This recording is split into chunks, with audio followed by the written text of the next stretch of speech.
When an elderly black woman requested a simple drink, she wasn't expecting resistance, but the flight attendant's refusal went far beyond rudeness.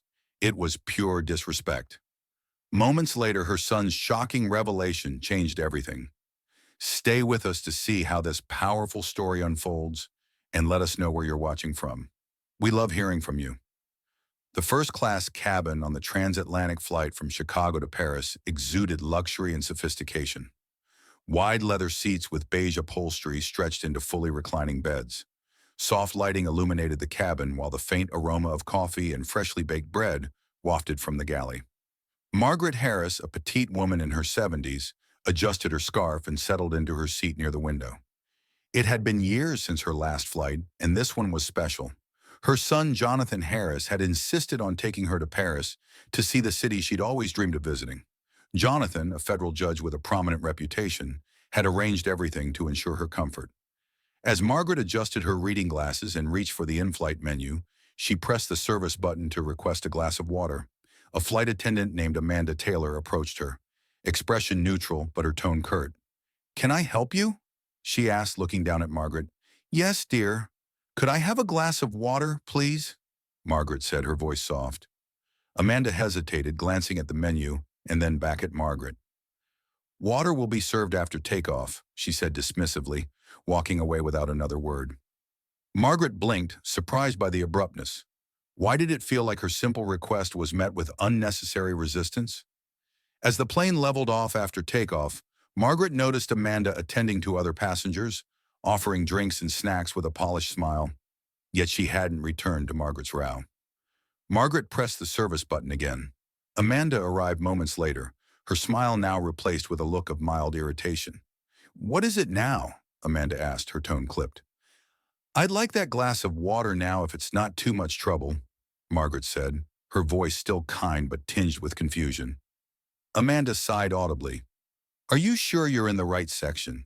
This is first class." Margaret blinked, startled. "I am in the right section. My son arranged this seat for me." Amanda crossed her arms.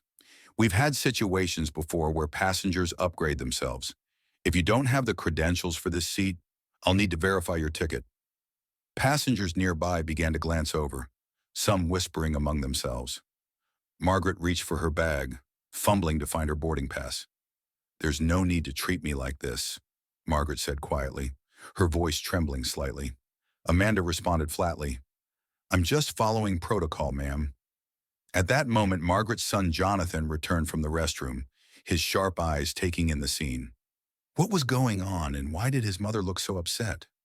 Jonathan, a tall and commanding man in his 40s, instantly recognized the unease in his mother's expression. Her hands trembled slightly as she handed him her boarding pass, her voice just above a whisper. "She thinks I don't belong here, Jonathan," Margaret said, her tone carrying a weight that made his chest tighten. Jonathan's jaw clenched. He had seen his mother endure prejudice before, but watching her face this kind of treatment now in her golden years in a seat he had worked so hard to provide for her filled him with a quiet but powerful resolve. He took a steadying breath, brushing a reassuring hand over Margaret's shoulder before turning to the flight attendant. "Is there a problem?" he asked, his voice calm but carrying an undertone of authority. Amanda, visibly uncomfortable now, hesitated before replying. "It's not a problem, sir. I just needed to confirm she's in the correct seat. These things happen sometimes." Jonathan raised an eyebrow. "These things happen? What things exactly?" Amanda faltered. "I just needed to check, standard procedure." Jonathan's lips pressed into a thin line as he observed her. He had spent years in courtrooms cross-examining people and exposing their true intentions. Amanda's nervous posture and flimsy explanations told him everything he needed to know. He glanced around the cabin, noticing how other passengers had begun to watch the exchange. Some looked curious, others uncomfortable, and a few whispered to one another, clearly aware of the growing tension.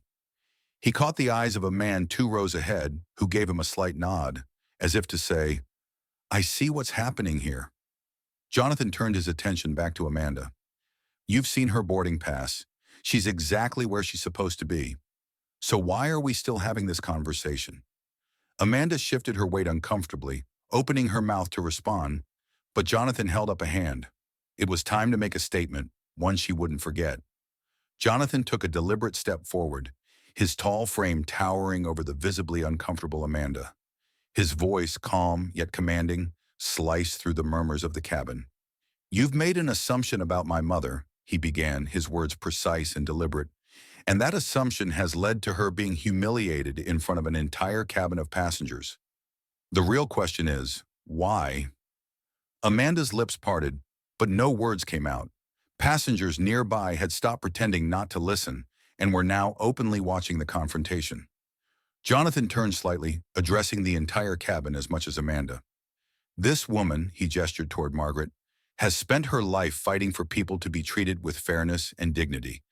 She walked alongside the great leaders of the civil rights movement.